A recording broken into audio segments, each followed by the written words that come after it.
ಎಲ್ಲಿ ಹೋಗ್ತಾ ಇದೀವಿ ಅಂದರೆ ಪ್ರಯಾಗ್ರಾಜ್ ಜಂಕ್ಷನಿಂದ ಅಯೋಧ್ಯೆಗೆ ಹೋಗ್ತಾ ಇರೋದು. ಅಯೋಧ್ಯೆನ ನೋಡೋಕೆ ಹೋಗ್ತಾ ಇರೋದು. ಇಲ್ಲಿಂದ ಬಂದ್ಬಿಟ್ಟು ಎಷ್ಟು ಕಿಲೋಮೀಟರ್, ಇಲ್ಲಿಂದ ಅಯೋಧ್ಯೆ ಎಷ್ಟು ಕಿಲೋಮೀಟರ್ ಇದೆ? 195 ಕಿಲೋಮೀಟರ್ ಐತೆ. 195 ಕಿಲೋಮೀಟರ್. ಟ್ರೈನ್ ಟಿಕೆಟ್ ಬಂದ್ಬಿಟ್ಟು ಎಷ್ಟು ಅನ್ಕೊಂಡಿದ್ದಾರೆ? ಜಸ್ಟ್ ಕಮ್ಮಿನೇ. ಅಯೋಧ್ಯೆ ಹೋಗೋದಕ್ಕೆ 75 ರುಪೀಸ್ ಆಯ್ತು ಅಷ್ಟೇ ಟ್ರೈನ್ ಟಿಕೆಟ್ ಬಂದ್ಬಿಟ್ಟು. ಟ್ರೈನ್ ಬಂದ್ಬಿಟ್ಟು 5:30ಗೆ ಬರುತ್ತೆ. ಇವಾಗ ಟೈಮ್ ಬಂದ್ಬಿಟ್ಟು 4:45 ಆಗಿದೆ.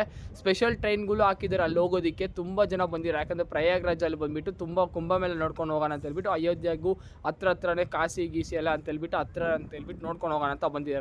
ಇವಾಗ ನಾವು ಬಂದ್ಬಿಟ್ಟು ಜನರಲ್ ಟಿಕೆಟ್ ತೊಗೊಂಡಿರೋದು. ಪ್ಲಾಟ್ಫಾರ್ಮ್ ನಂಬರ್ 5 ಹತ್ರ ಬರುತ್ತೆ. ಇವಾಗ ಹೋಗ್ತಾ ಇದೀವಿ 5 ಹತ್ರ ಬಂದ್ಬಿಟ್ಟು 5:30ಗೆ ಬರುತ್ತೆ ಟ್ರೈನು. ಈ ಟ್ರೈನ್ ಬಂದ್ಬಿಟ್ಟು ಅಯೋಧ್ಯೆಗೆ ಸ್ಪೆಷಲ್ ಟ್ರೈನ್ ಹಾಕಿರೋದು. ಇವಾಗ ಬಂದ್ಬಿಟ್ಟು ಟ್ರೈನ್ ಇದೆ ನೋಡಿ. ಇದು ಇನ್ನೊಂದು ಬಂದ್ಬಿಟ್ಟು 6:30ಗೆ ಬರುತ್ತೆ. ಆ ಟ್ರೈನ್ ಬಂದ್ಬಿಟ್ಟು ಹೋಗಿಲ್ಲ ನಾನು. ಇದೇ ಟ್ರೈನ್ಗೆ ಹೋದರೆ 11:45ಗೆಲ್ಲ ಇದ್ರು ತೋಲ್ ತೆಗಿತೀವಿ. ಇದರಲ್ಲಿ ಬಂದ್ಬಿಟ್ಟು ಟೈಮಿಂಗ್ಸು ಹಾಕಿಲ್ಲ, ಬಟ್ ಏನೋ ಕಾಣಿಸ್ತಿಲ್ಲ. ಎಲ್ಲರೂ ಬಂದ್ಬಿಟ್ಟು ಇದು ಹೋಗುತ್ತೆ. ಅದೇ ಚಳಿ ಅಂದರೆ ಚಳಿ ತುಂಬಾನೇ ಐತೆ. ಇಲ್ಲಿ ಕೂತ್ಕೊಳ್ಳೋಣ ಬನ್ನಿ. ಇಲ್ಲಿಂದ ಬಂದ್ಬಿಟ್ಟು ಎಷ್ಟು ಕಿಲೋಮೀಟರ್ ಐತೆ ಅಂದರೆ 125 ಕಿಲೋಮೀಟರ್ ಐತೆ. ಇನ್ನು ಅರ್ಧಕ್ಕೆ ಹೋಗಿದ್ದೀವಿ. ಇನ್ನು ಅರ್ಧ ದಾರಿ